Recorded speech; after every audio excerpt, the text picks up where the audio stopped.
a gift to us to have really coming from A Course in Miracles, so many wonderful programs that have been so helpful to people in the world. So that attitudinal healing it really is very helpful. I know I went um, out to San Francisco to their conference on his. Oh yeah, geez, yeah. Anyway, I want to welcome everybody before I go and telling stories. I want to welcome everybody for the our Thursday evening deep dive into the supplemental pamphlets of A Course of Miracles, and we are in the Song of Prayer. So I'm loving this because we're learning about healing, and it's wonderful.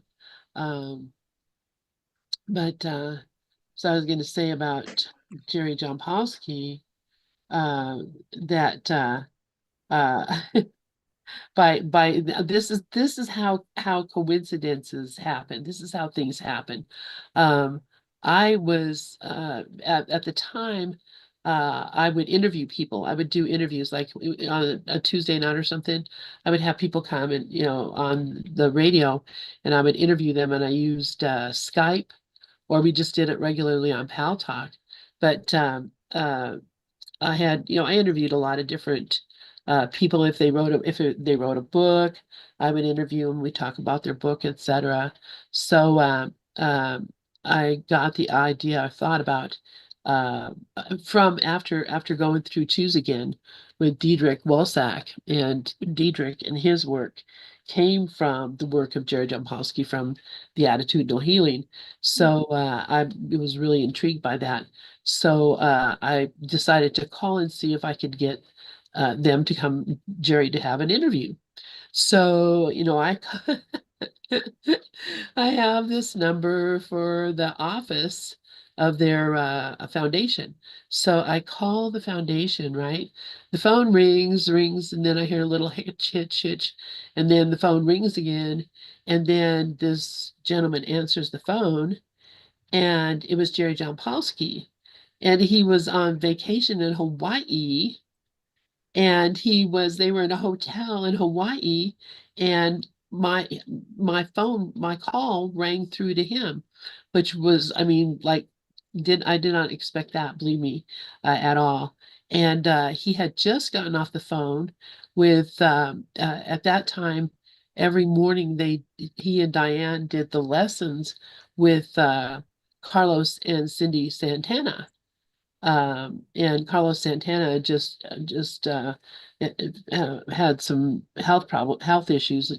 I'm not real concerned about him, but I love Carlos Santana. Anyway, he said, "Oh yeah, we was just on the phone with Carlos and Cindy," and I'm like, "What? How in the world am I, somehow connected now to Jerry Jampolsky on Hawaii vacation?" Um, but we talked. We had a really nice conversation, and he invited me to come out to their conference in San Francisco, and where it was going to be his I think 90th birthday celebration. Had a big birthday party there, and Carlos Santana was at the birthday party. I mean, that's this is. I mean, maybe not everyone knows who Carlos Santana is. I should not presume that everyone's familiar with my kind of music, but You got to change your ego ways. Mhm. exactly. Got a black magic woman. Yeah, that Carlos. But he's a very spiritual man and studies A Course in Miracles. A lot of people don't know that.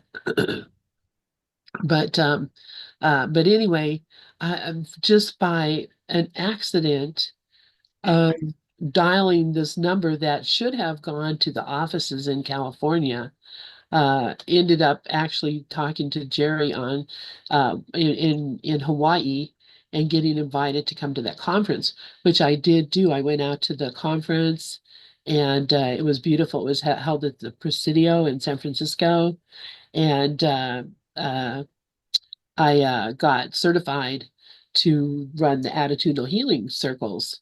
Went through they had a training program there, And so I went through the training program and got certified to do that. So, it just is amazing to me how one thing leads to another, to another, to another. And, we don't even know what the plan, there is no way I ever planned to, go to California, San Francisco, be at a party where Carlos Santana was. None of that kind of stuff. Never imagined in my mind or any other way that that could ever happen. You But never know. you just never know. You just never know. And so I don't know why that's because I'm playing Jerry Dombrowski in the other on the radio. Anyways, how's everybody doing tonight? It's good to see you all here. And I wrote a poem. oh, good, a new poem. Let's hear it. We're not on YouTube, are we? Yes, we are. Oh, okay. Do you want to wait? Yeah, I'll wait. Okay. All right. That is fine. Be fine by me. When we end the YouTube, Okay. we'll let you share your beautiful poem with us. Thank you. Okay, so we are also this morning I was mentioning that we're getting toward the end of this song of prayer, and so I'm wondering what to do next, and wondering maybe if we would want to go through the obstacles to peace and A Course in Miracles. And I think that might be really helpful for us to be able to see how insane the ego really is Mm. and how it tries to scam us on every level, and how we cooperate with it because we have a desire to have and do all these things that we're being tempted with. And so yeah, and so all of these things, that the attraction to death, the attraction to pain, the attraction to guilt. And I was just thinking about this today, after our conversations earlier, um, how it is that uh you know some of us, and me, I do on some level as well, like to watch like shows or dramas where there's conflict and people are in trouble, or people are sick, or they're having a difficulty, and they have I mean, there was always a lot of suffering in like TV shows, movies that we watch, even The Wizard of Oz. I mean, even The Wizard of Oz, which seems like the most innocuous movie in the world. I mean, think about it. There's a freaking wicked witch, and there's flying monkeys that are, torturing this little girl. They're drugging her up with opium poppies, and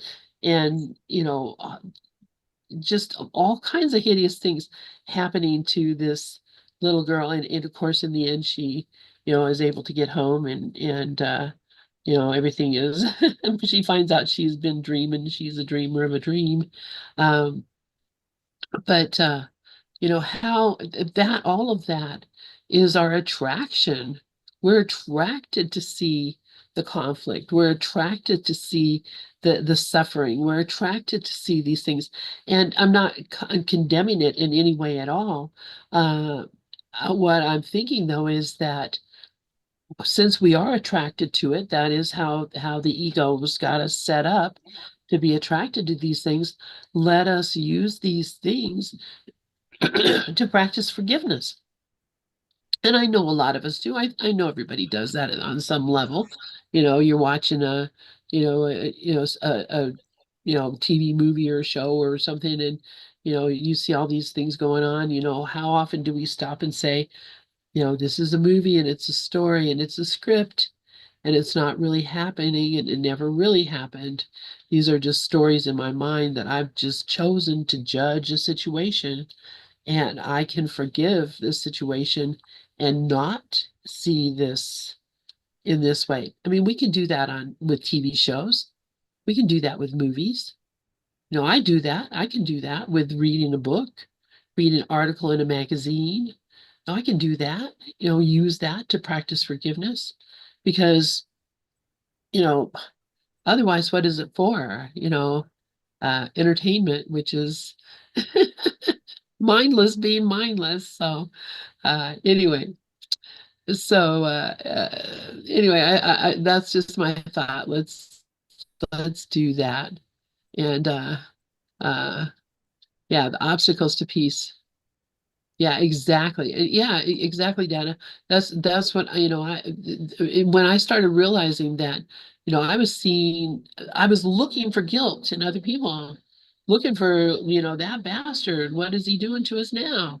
Looking, setting myself up to be upset, set up to be upset. So, let's read about that and figure that out. So we're on paragraph 4, but I thought I would read paragraph 3 just to remind us or somebody else could read it. I've been talking for a half an hour. Would anybody like to read paragraph 3? Just to remind us of what we thought last week and saw. I can read it. Great, thank you. Is the font big enough? Yeah. Okay. The body can be healed as an effect of true forgiveness. Only that can give remembrance of immortality, which is the gift of holiness and love. Forgiveness must be given by a mind which understands that it must overlook all shadows on the holy face of Christ, among which sickness should be seen as one. Nothing but that, the sign of judgment made by brother upon brother, and the Son of God upon himself. For he has damned his body as his prison and forgot that it is he who gave this role to it. Dun dun dun. It's almost ominous at the end there. It's so funny. Oh, um, go ahead. I'm sorry. you know, I'm one of those people that always says, we just need to heal the mind. We don't need to worry about the body. The body will do what it does, just the mind. But it says right here, the body can be healed. I don't think it says the body must be healed, but it says the body can be healed as an effect of true forgiveness. And that can I like how it says that can be a remembrance of immortality, that we know that if the body is just a projection and it can be manipulated depending on how true our forgiveness is, then it anything then that's sort of proof of immortality, because we've gone beyond the body at that point. So yeah, that's about all I have to say. Thank you, Mickey. Yeah, this is something that just never clicked with me before, and really is just starting to click with me now. Rafi, please go ahead. Yeah, I don't know how many masters, including Jesus, including Lester Levinson, had said nothing is impossible. And Lester says that everything is possible once you release completely on it. And I've proven that to myself over and over and over again with my health. I talk to people around me all the time, and all I hear is about how they're suffering from this and they're suffering from that and they're suffering from this and they're suffering. And they don't know anything about releasing. They don't know anything about the Course in Miracles. They don't know anything about inquiry or anything, Ho'oponopono or anything like that. And they have to deal with it. They think they're their bodies and that their bodies are going through hell. But the proof of it is they use the word that, if forgiveness is complete, then you can heal the body. Well, if releasing is complete, you can heal the body. And it's true, it's just an image, but it's a great trigger mechanism. Everything is here to serve. So it serves like everything else in the stream. And then healing it is an indication of the presence of the divine power that we are working through the dream to show us, I'm here and I'm you. And so it's a valuable lesson for which I'm extremely grateful. Thank you so much, Rafi. Yeah. Yeah. It can be healed. I mean, we just had a whole celebration here this last week or so that had to do with a guy who was, literally murdered, you know, killed and put up for dead and was dead for several days and who, came back out and walked around and was alive as you and me right now. Which is, I mean, that's a joke too. But uh, that to think that the body can't be healed, um, it depends on if it needs to be healed. If we need to have a body to do the things that we're here to do. And we have that thing that Carol Howe had posted, and when I rebooted, I think I might have lost it. I'll go see if I can find it. Rafi, did you want to say something else? Yes, Sunday, that thing that we did on Sunday, where that doctor who is obviously, I mean, so far advanced than the rest of us, actually went into the astral zone, found the woman that had died, brought her back so that she could be alive for 3 more days to say goodbye to her family. I mean, okay, Jesus on the cross, Jesus dying and coming back in 3 days. I mean, you want better proof than that? But this guy just, and he said it like it was like no big deal. And I said, well, I mean, the evidence is all around us. We're not the. It's a tool. The body is a tool. It's an image. It's here to serve. Use it for that, and or ignore it completely and just I'm not the body and let it do what it's going to do because I'm not interested. I mean, you got those two approaches. Both of them are perfect. But that guy, when he did it, boy, that resonated with me so strongly. I thought if he can do that, we can all do that. There's no difference between him and you and me and him.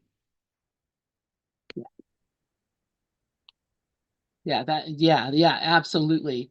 And yeah, he has a book that has all these different stories in it. It's amazing, but I believe absolutely for sure that he's a mystic. He's a doctor. He's a mystic, and he has been with many people when they left this plane of existence, and has had conversations with them. He's seen angels. I mean, yeah. And what makes him special? Nothing. We're all the same. So, yeah, I I love that too. I love that too. Makes me so happy. This is part of our life and our community here. Um, So any other thoughts about this? I think that the reason that I was laughing about this was because, it's honestly it is just so stupid, so silly to see that we have damned our body as our prison. We're the ones we the one who made it and gave this role to it and told it to be this thing. And so, and we tell it to be what it is all the time. There's not a time when I'm not telling my body what to be, what I want it to be, how I want it to be, not by my mind, by my thinking, but by my belief, my believing. I talk about, I have all these allergies and oh, now allergy season is on and now I have to take, Claritin in the morning and Zysol at night and blah, blah, blah, blah. This is all a belief. This is all a story that I tell myself that this is a thing that has that is allergic to the world it lives in, is allergic to the world it lives in, as if somehow or the other it could be possible for what I am to reject itself. But that's exactly, I think, Dove was talking about that earlier this morning, and I think Mickey gave him the the the the idea or the term for uh like immunocompromised, or where we honestly think our body is attacking itself, and it is attacking itself. So, but we're the ones who are doing it. But we're the ones that are believing that it is this thing. And, don't ask me, how do I get out of believing that so that I know what the truth of what I am? I think that only comes from practice and forgiveness, and allowing the Holy Spirit to inform us of what I can't speculate. We can speculate all we want about how it works, but I don't think, unless you've actually done it, that anybody's in any kind of position to tell people how to do it. Jesus, obviously, but I don't know about the rest of us. So anyway, who wants to read paragraph 4? Anybody else have anything on 3 before we go on to 4? Oh yeah, I tried to raise my hand, but it wouldn't go up.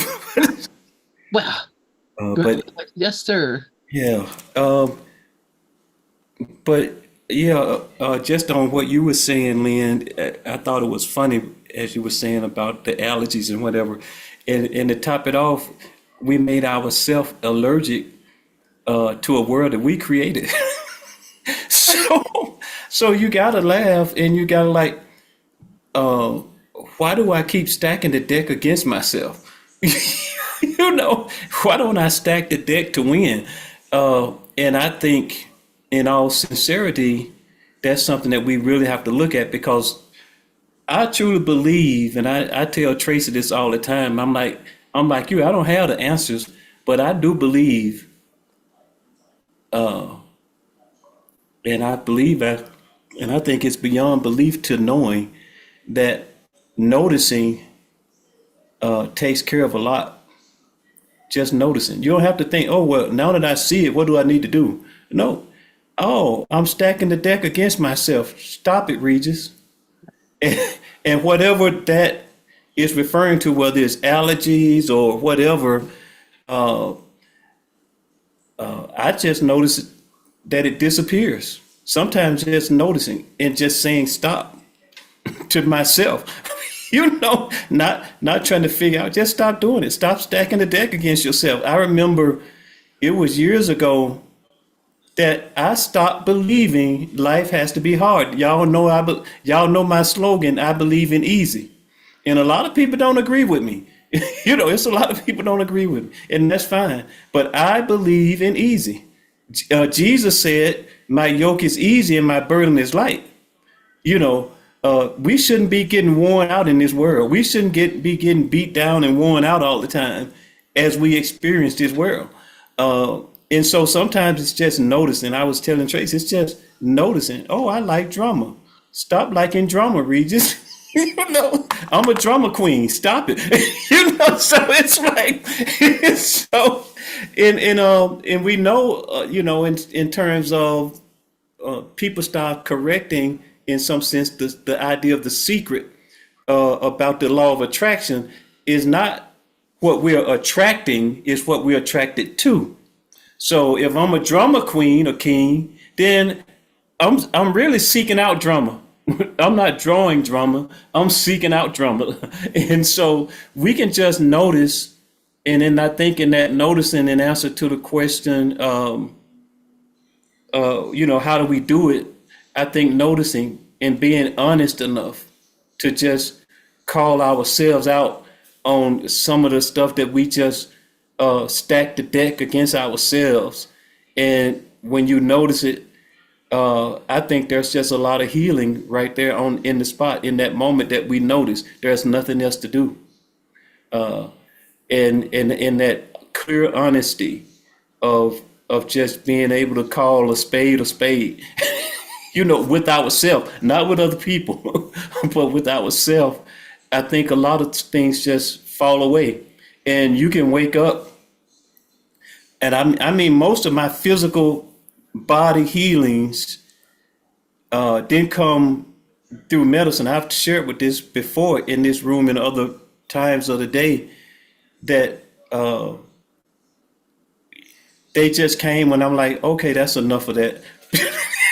You know, that's enough of that. And then you start going to the doctors, and Amy that used to come on in the evenings, I think on Mondays, she said doctors would say that, well, we don't know, but it's gone, and just keep on doing what you're doing. You know, you know, and I've had, you know, so many instances like that where, you know, and I know it came from just me saying, okay, I don't need that anymore.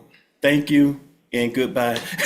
You know, and you go back to the doctor and they confirm that, oh, that condition has resolved itself, you know. So it's really like we can really do it, you know, we can really do it. We can just notice it and we can just say, oh, we don't have to resist it. We don't have to be in resistance of it.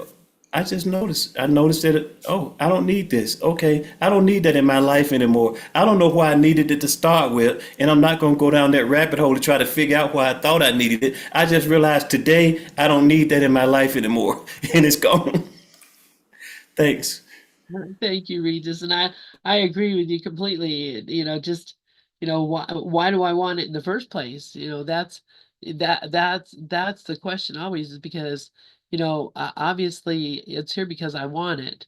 So, you know, ask myself, why do I want it in the first place? And, you know, you don't even have to come up with an answer. Just asking the question is enough.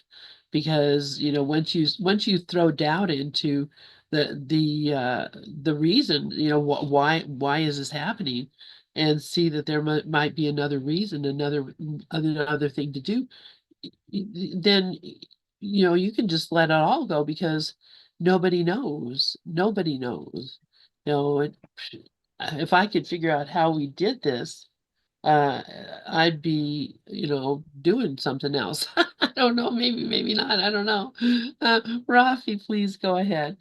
What Regis just described is an exercise we do in the release technique. Acknowledge, embrace, let it go.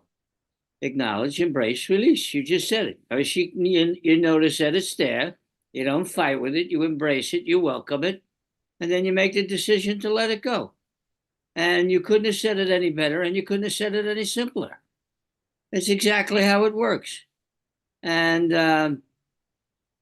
when Lynn said it's there for a reason, the reason is to show you that you're holding on to something egoic that needs to, usually fear-based egoic, that needs to be released. Acknowledge, embrace, release. Tell you, are we all on the same page? You bet you, you bet we are. I love that so much, Rafi. Yes, we are. And thank God we're all here in this place, because you know, that how lonely it is out there in the world, having these thoughts and not having you know, people to share it with, that you know, that can understand. I mean, you know, most people I talk to in my regular life, I don't really talk about this stuff at all, because they would think I was crazy. So, and that's fine too. I'd rather not start any controversy or upset people. Um, but I'm really glad I've got you guys. That's for sure.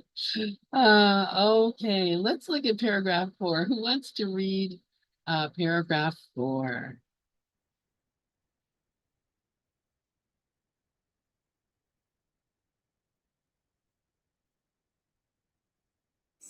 All right.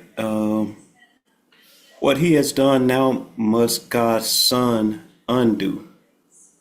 What he has done now must God's Son undo, but not alone. For he has thrown away the prison's key, his holy sinlessness, and the remembrance of his Father's love. Yet help is given to him in the voice of his Father placed in him. The power to heal is now his Father's gift, for through his voice he still can reach his Son, reminding him the body may become his chosen home. but it will never be his home in truth. Perfect. Yep. Bingo. Yeah, absolutely. And it's just so beautiful that, Jesus is telling us it's hearing that voice. And how he says earlier, like back in chapter 2, the what took great willingness and effort was to hear only one voice. So, this is it. Getting ready or getting able to hear the voice, um, because it's here in us.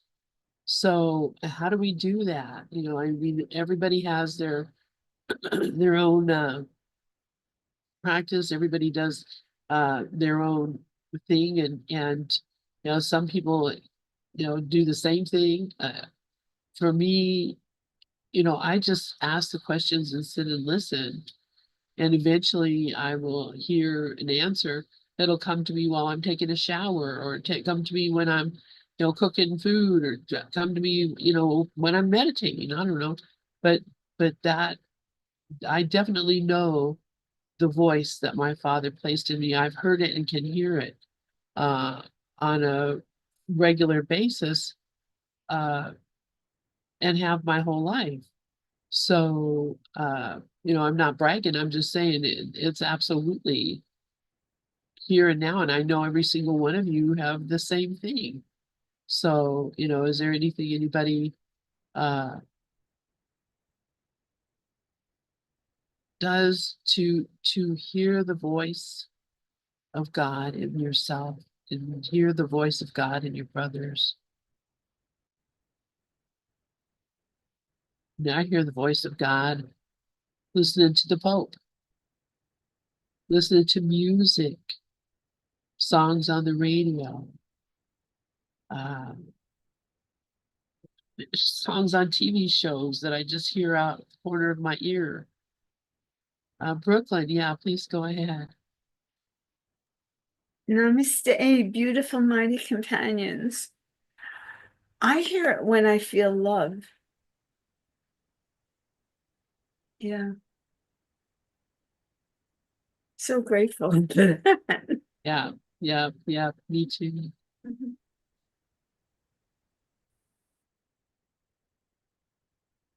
So yeah, this is just a paragraph of a lot of reassurance and love. Yeah,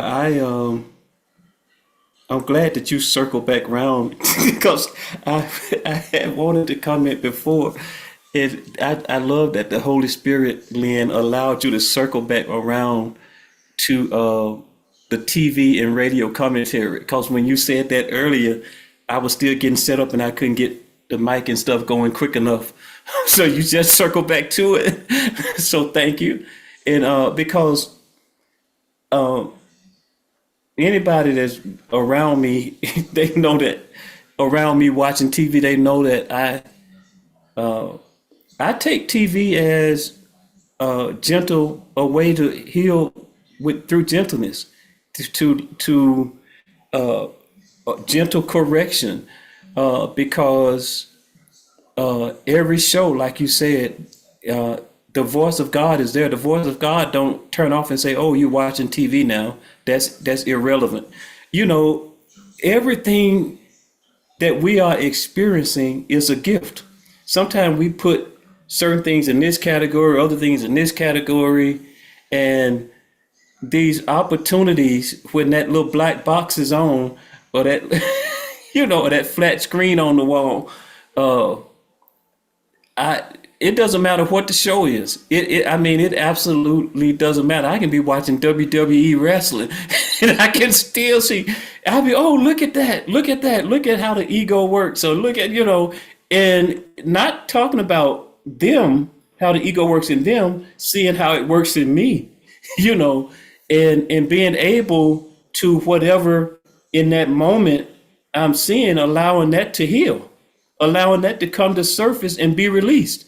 And that's, to me, TV is one of the most gentle ways and non-threatening ways that we can allow enlightenment and healing to come forth. And back to this paragraph though, it's just like flashing to me like a neon sign is remembrance. Right there in the middle, paragraph 4. It's it's just us hearing the voice that remembers the truth of who I am. Whether it's finance, whether it's money, whether it's relationship and feeling like people don't like me or don't want to be bothered with me or whatever the case may be. It's just that voice of remembrance. Because as it says, and I love this about the Course, and I have stated this so many times, the Course is meeting us where we are. A lot of things that the Course is saying, it's not saying that it's true. It's saying this is where you are, and without judgment, I meet you where you are. It's not saying I agree with a lot of your ego drama. It's just saying this is where you are. I'm not beating you over the head about it. I'm just meeting you where you are. So I love that last shift in that last sentence that says, you may have taken this body as your home. That's fine.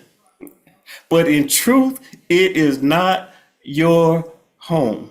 So I think every day we need to remember that, because we get into a certain space and we think our human experience is in contention with the divine or the Course or whatever. We think it's not a contention. God, source, the Course is not demeaning us or judging us for what we hold dear. And a lot of throughout the Course it says, in essence, it's talking about what do you hold dear. It's not saying this is wrong, this is bad, for you loving this, for you loving your kids, you love your kids too much, you too attached to your husband or whatever, or you too attached to whatever. It's just saying, what do you hold dear? And it's not a right or wrong. It's just saying I meet you where I don't agree. You may be right now thinking this body is it. Your whole focus may be on staying alive. You just got a information from the doctor that says you got a deadly disease. That may cause you to hold tight to your body into staying alive. That may cause you to grip tighter when you first get that information. I don't want to die. I don't want to die. And the Course is so gentle and I think so accurate in the way that it presents in that acknowledgement that that's okay. It's okay that you don't want to die. I know that you're not dying, but right now if that's what you think, I'm gonna meet you where you are. And because in truth, this body is not your home. And I just love the gentleness and the grace that's in that last sentence, that we don't have to beat ourselves up because we feel a little attached over here, a little attached over there, a little attached to this, a little attached to that. It's still grace and love and gentleness if we're really looking at what's really being presented here to us. Thanks. Thank you so much, Regis. Wow, yes. And that's it. And thank you for reminding me of the gentleness of it. Because really it really is it is like floating down a river, just it's just happening as we go. And I love that. Brooklyn, please go ahead. Wow, it's beautiful. Thank you for reminding me, Regis, about remembering. I said before, I hear the voice when I feel love. And when I don't feel love, I get tapped on the shoulder to turn around and feel the love. I think I'll read the poem. Okay. It's a love poem. Come to my home, it is in love. Much stuff of beauty past the dust. All meld together in graces now. Spirit of all, beyond persona. essence of now, always here, in gratitude remembered of its depth. All is at home. We are together. Namaste. That's beautiful. Just Thank you. remembrance. I love that. Yeah. We just reminded me, oh yeah, I wrote that. Maybe I should read them home. Yeah, Right? cause that last sentence just came right in with this last sentence. All is at home. Yeah, You may exactly. think you somewhere else, and you may have said this is my home, but in truth, we're all at home right here together. Yeah. Exactly. I Beautiful. love that. Great. Thank you, Brooklyn. Thank you. Thank you. Thank you. Let's see. All right, we got time to read the last paragraph here. So, who would like to read paragraph 5? I'll read it. Okay. Great, thank you. Distinctions, therefore, must be made between true healing and its faulty counterpart. The world of opposites is healing's place. For what in heaven could there be to heal? As prayer within the world can ask amiss, and seeming charity forgive to kill, so healing can be false as well as true, a witness to the power of the world or to the everlasting love of God. So, yeah, I had spent time as a health and fitness professional and had gotten very much involved, with that type of healing. And it's really over the last couple of years that I'm realizing that this is truly a mind thing, including the decision to be not well in the ways that I have not felt well. I had realized that my thyroid disease, this autoimmune thyroid disease, after I had taken a look at it, is actually a symbol of self-attack. I realized I attack my expression. And once I finally saw that, it was like, wow, autoimmune disease, like you were talking about before, which any doctor would, I believe, tell you is idiopathic. There's no actual known cause for autoimmune disease. They can tell you it's the air or it's hereditary, but nobody really knows what the cause is. But once I started to look at this attack mode in my mind and how it was there ready to pounce before I even really knew what was going on, it was like, no wonder I have an autoimmune disease. No wonder autoimmune disease is so prevalent. And it's because with the judgments there in place before we even really know what it is we're looking at, it's like a hyper attack. And all of these autoimmune diseases are like a physical symbol of that self-attack in the mind. And so I just thought that that was interesting. You'll hear of people who have spent their entire lives taking wonderful care of themselves, and they still wind up sick. You'll also hear of other people who have been smoking and eating bacon fat for 90 years, and they are fine. They're relaxed. They don't seem to carry around a ton of guilt.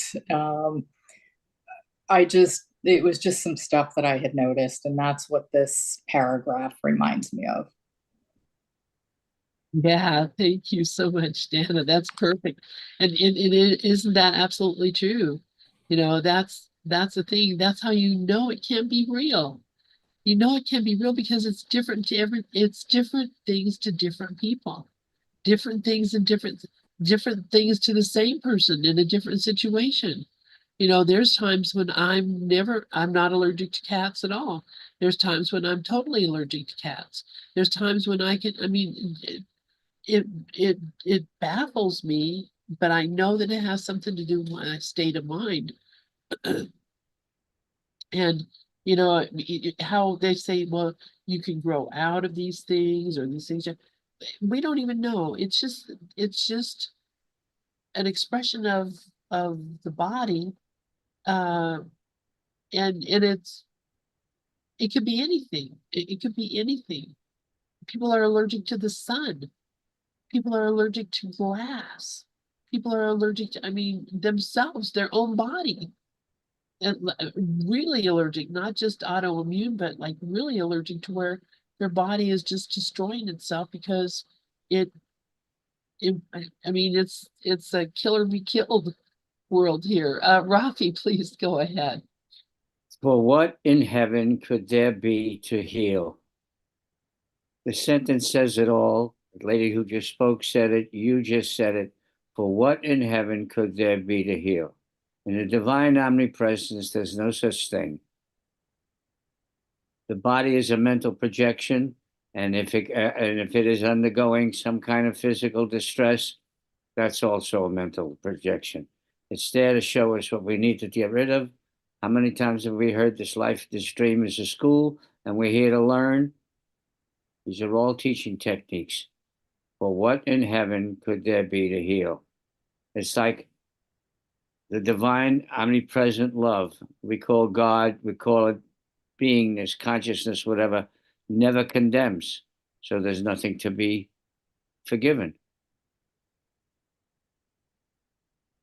The body is just another mental projection. But in the truth of what we are, there's no such thing as bodies that get sick. There's no such thing as bodies. And how many times have we heard we're not the body? It's just another mental projection.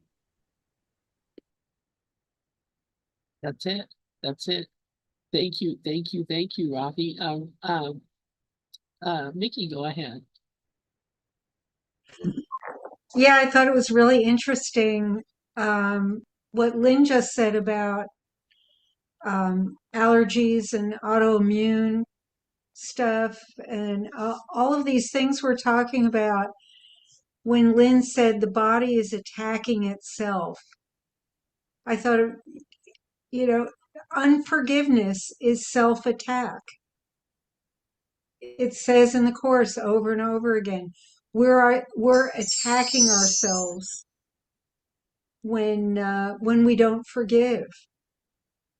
And there it is. It's like staring us right in the face, like Regis was talking about before.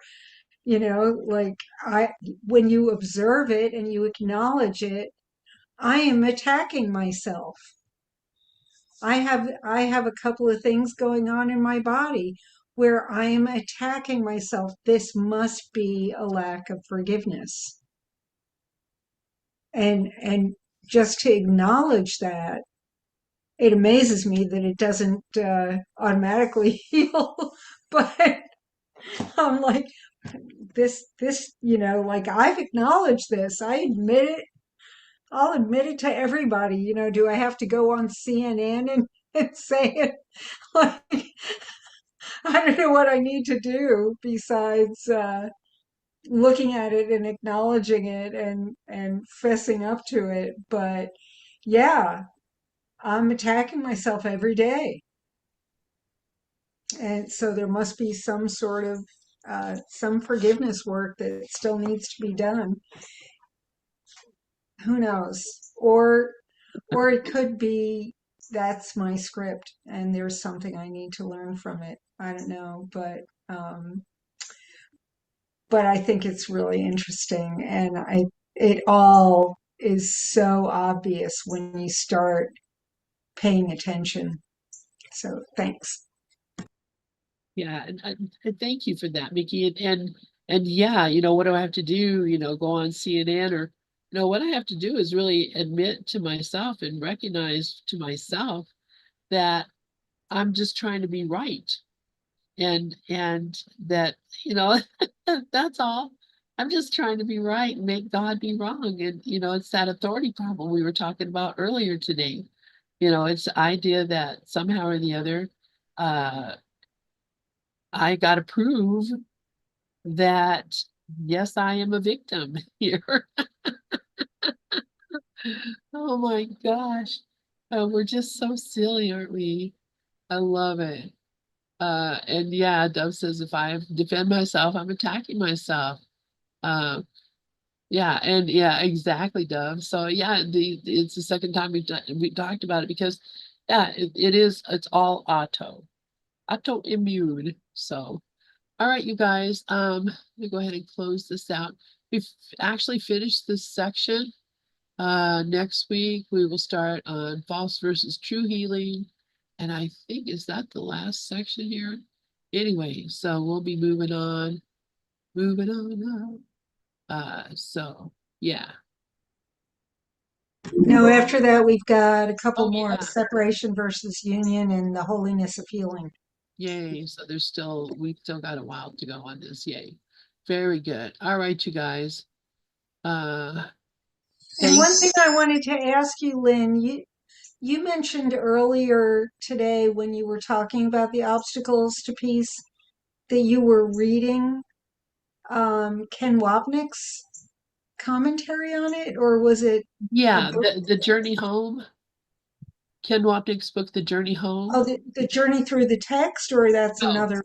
no, it's The Journey Home, and it's a discussion of the obstacles to peace in A Course in Miracles. Do you think it would help to read that or just read the text? Well, we can do either one. Bruce and I read the whole book. Let me go find Oh, it. okay. But yeah, I mean, definitely, it's definitely very.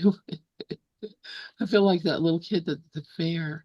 I don't know if you know what I'm talking about. Uh, but where is it? Gosh sake. Yeah, here we go. I'll show you. What are you trying to do? Tell me, oh, you can't read this because you don't have Kindle. Well, what the heck is all this on here then? Don't try to fool me.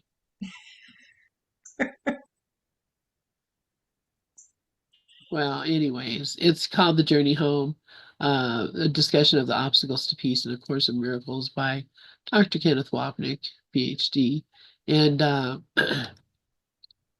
yeah, Bruce and I read it. It took like 3 years. Oh gosh. All right. But it's because we did, we dived into it and Yeah. really looked at all of Ken's reasoning and thoughts about everything. So still not. Well, knowing us, if we did that in this group, it would take us 5 years. Yeah. Yeah. So I'm thinking, let's just read the section from A Course in Miracles. Let's just, let's just read the Journey Home, or not the Journey Home, the Obstacles to Peace. Yeah. So, all right, you guys, I love you all. Thank you for being here. So excited to have you all here with us on Thursday evening. So much, so much. Oh, and also, Glorian will not be here tomorrow, so we won't be doing Joel Goldsmith. So I'm thinking I might play a movie at that time. So I was looking to see if I have, let me close this YouTube out.